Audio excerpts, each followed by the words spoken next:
Hey quilters, this is Sarah from Snugglebug Stitching, and today we are having a look at my pinwheel popper quilt number 2. This is the one I made with you at the quilt along, and I've got it completely finished, binded, and it has been washed and dried, all nice and crinkled.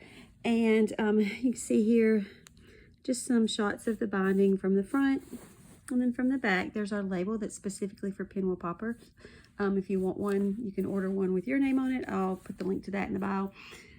So I made a bunch of videos, video tutorials for pinwheel popper quilt along, and kind of skipped the quilting tutorial, but I do have some videos on different free motion quilting techniques, including these double C's that I did for this one, as well as some posts on my blog about some beginner friendly types of quilting you can do with your walking quilt. But today, this tutorial is all about binding your quilt. And for this one, I'll get a close up at the seam here. You can see I use diagonal seams. I don't actually usually use diagonal seams that much anymore, but these are a little more complicated, so a little trickier, so I decided to do that for the tutorial because that's kind of the one I figure would give you the most fits.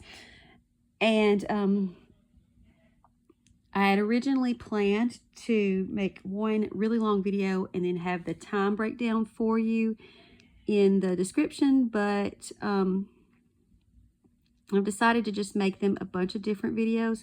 So if you are seeing this video from the Pinwheel Popper Quilt Along playlist, check the link in the description. I'll link to the playlist that is specifically for the full binding tutorial. So with different videos, it's just a lot easier for you to go and find the specific step of the binding that you need. You know, you probably know how to do some of it. Maybe there's a specific step that kind of gives you fits, so you can find that step. I have them broken down into multiple videos, so I'll link that in the description, and there'll be a playlist just for the binding tutorial. So I hope you enjoy it.